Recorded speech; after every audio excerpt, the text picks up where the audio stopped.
ہم سب کو معلوم ہو کہ بائیں جانب پسلیوں کی طرف یہاں انسان کا دل ہے.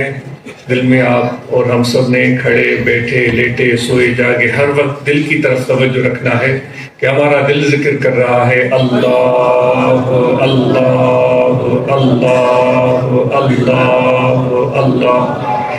آپ کو پتہ ہونا چاہیے کہ زبان ذکر زبان سے ہوتا ہے جو کہ ہم کرتے رہتے ہیں اور آپ بھی کرتے ہوں گے. درود شریف پڑھتے ہیں, قلب شریف کا ورد کرتے ہیں, سبحان اللہ الحمدللہ کا ورد کرتے ہیں. وہ بے شک اپنی جگہ جاری رکھیں, لیکن قلبی ذکر کے لیے آپ کو کچھ اور کرنا پڑے گا. زبان ذکر سے ہٹ کر آپ نے اپنا توجہ دل کی طرف کرنا پڑے گا, اور دل میں اللہ تبارک و تعالیٰ کے اسم ذات اللہ کے لفظ کا ورد جاری کرنا ہوگا. اور یہ مشق سے ہوتا ہے, یہ توجہ اور کوشش سے ہوتا ہے. اللہ اللہ اللہ اللہ اللہ. یہ دل ہمارا غافل ہے, مردہ ہے, جو ہمارے مشائخ فرماتے ہیں یہ تمہارا دل مردہ ہے, یہ اس کو زندہ کرو اللہ تعالیٰ کے ذکر کے ساتھ. اور جب یہ دل زندہ ہو جائے گا تو پھر آپ بیدار ہوں گے, اس وقت بھی یہ دل ذکر کرے گا. ہم اور آپ سوئے ہوئے ہوں گے, آنکھوں کو نیند ہوگی, اس وقت بھی یہ دل ذکر کرے گا. اور پھر سب سے بڑھ کر ایک مومن کی یہ تمنا ہوتی ہے کہ جب میرے خاتمے کا وقت آئے تو مجھے اللہ تبارک و تعالیٰ کی ذکر کی دولت نصیب ہو, کلمہ شہادت نصیب ہو. تو میرے مرشد کامل فرماتے ہیں کہ جب آخری دم ہوگا دنیا سے رخصت ہوتے وقت, جس نے قلبی ذکر کیا ہے اس کو آپ بشارت دیتے ہیں کہ اس کو ایمان کی سلامتی نصیب ہوگی. تو یہ ہے اس ذکر کے ثمرات. تو آپ کو وضو ہو اس وقت بھی, وضو نہیں ہے تب بھی, بدن پاک ہے اس وقت بھی, اگر غسل کی ضرورت ہے اس وقت بھی, لباس پاک ہو تب بھی, اگر لباس پاک نہیں ہے تب بھی.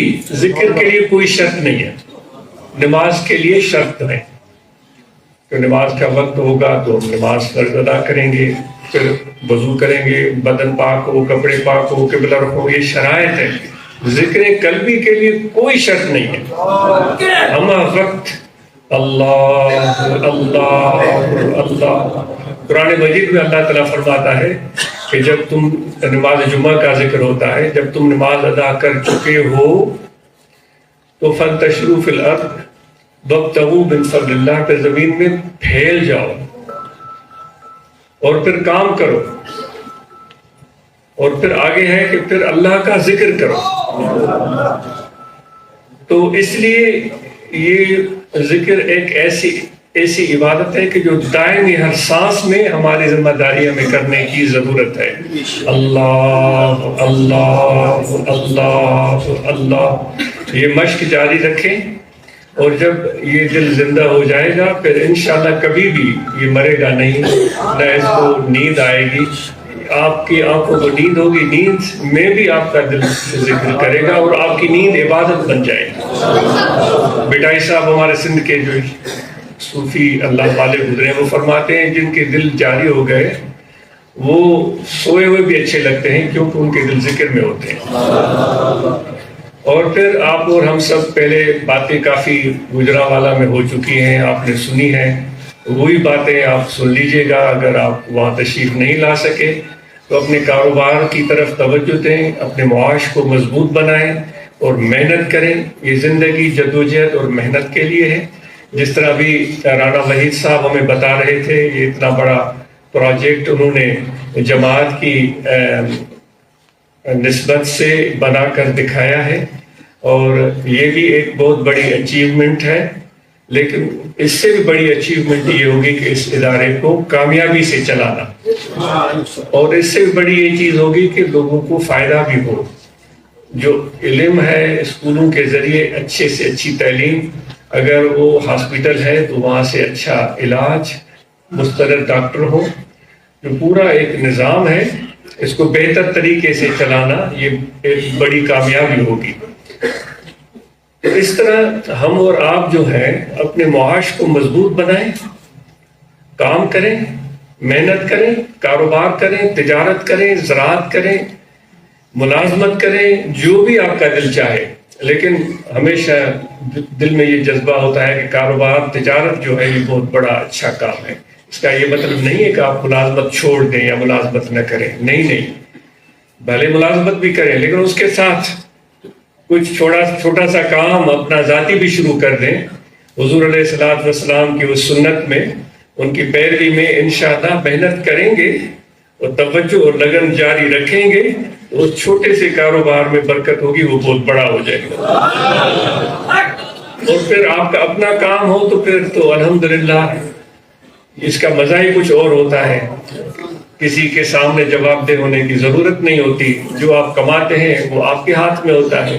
پھر جو اللہ تعالیٰ عطا کرے اس رزق کو اپنے اوپر استعمال کریں، مناسب اچھے اپنے استطاعت کے مطابق اچھا لباس پہنیں، اچھی گھر مناسب اعتدال میں، نہ زیادہ خرچہ ہو نہ کنجوسی ہو، کنجوس پائی ہو، معتدل انداز میں جو آپ کی انکم ہے اس کو خرچ کریں، اپنے بچوں پر خرچ کریں، اپنی اہلیہ پر، اپنے والدین پر خرچ کریں۔ اللہ تعالیٰ توفیق دے جو ہمارے آس پاس ایسے ضرورت مند لوگ بستے ہیں ان کی مدد کریں۔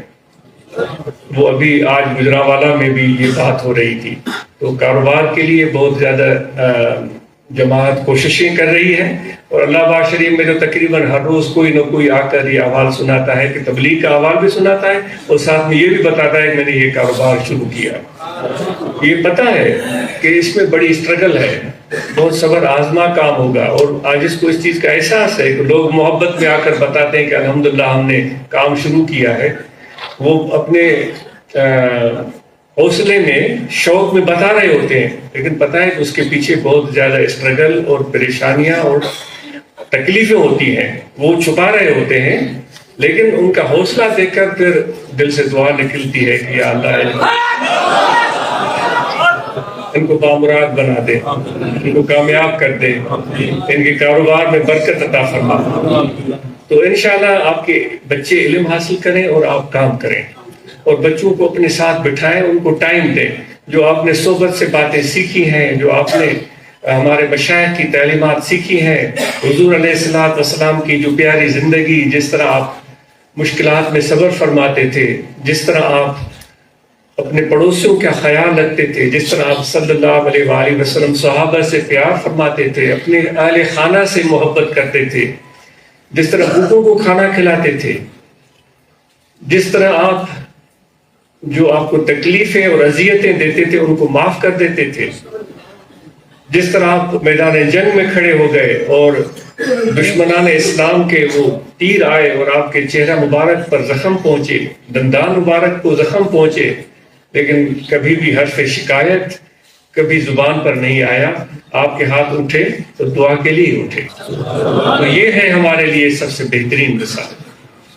تو انشاءاللہ یہ ہم مثال لے کر چلیں، اور جو تبلیغ کا کام ہے وہ جماعت اصلاح المسلمین، روحانی طلبہ جماعت، وہ ہمارے پیارے خلفاء اکرام اس کام کو تندہی سے، محبت سے، شوق سے، جو ہمارے مشائخ کا اسلوب ہے اس کے مطابق سر انجام دیں۔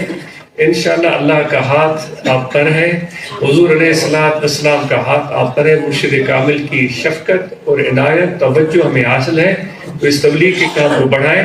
بڑی مسرت ہوئی کیونکہ آج اس توقع نہیں کر رہا تھا کہ یہاں بھی اس طرح دوست اکٹھے ہو گئے، کیوں گجرانوالہ میٹنگ ہو چکی تھی، لیکن مجھے امید ہے کہ آپ اس کام کو اور آگے بڑھائیں گے، اس میں اور ترقی ہوگی، اور اپنے بچوں کو اچھی تعلیم، بیٹے اور بیٹیوں دونوں کو تفریق نہیں کرنی ہے۔ حضور علیہ السلام کو اللہ تعالیٰ نے بیٹیوں سے نوازا تھا، اور کس قدر آپ ان سے محبت کرتے تھے اور کتنی ان کو عزت دیتے تھے، اور آپ کی زوجہ محترمہ ام المومنین عائشہ صدیقہ رضی اللہ تعالیٰ عنہ تو بہت علم کا مخزن تھی، صحابہ آ کر ام المومنین عائشہ صدیقہ رضی اللہ تعالیٰ عنہ سے علم سیکھتے تھے، آپ ان کو سکھاتی تھی۔ تو ہماری بیٹیاں بھی ام المومنین عائشہ صدیقہ رضی اللہ تعالیٰ عنہ کی طرح وہ علم سے معمور ہوں، قرآن مجید پڑھیں، بنیادی ضروری تعلیم حاصل کریں. آج میں دوبارہ میں عرض کر رہا ہوں، دوسری بار شاید گجرانوالہ میں وہ عرض کی گئی کہ برانچ میں مثالی برانچ کے حوالے سے کہ وہاں کیا کیا تعلیم ہونی چاہیے. بنیادی ضروری تعلیم حاصل کریں اور اس کے بعد جو اسکول کالج یونیورسٹیز کی تعلیم حاصل کریں. اللہ تعالیٰ آپ سب کو جزائے خیر دے. اور دعا ہے کہ یہ ادارہ جس طرح بنایا گیا ہے یہ کامیابی سے امکنار ہو. رئیس صاحب کی محبت اور تو دیکھ کر خوشی ہوئی اور امید ہے کہ یہ اس کام کو کر کے دکھائیں گے اور اچھی ٹیم بنائیں گے اور بہتر مینجمنٹ، بہتر استاد، آگے معیار عالی شان. آپ سب کا بہت شکریہ. میرے مرشد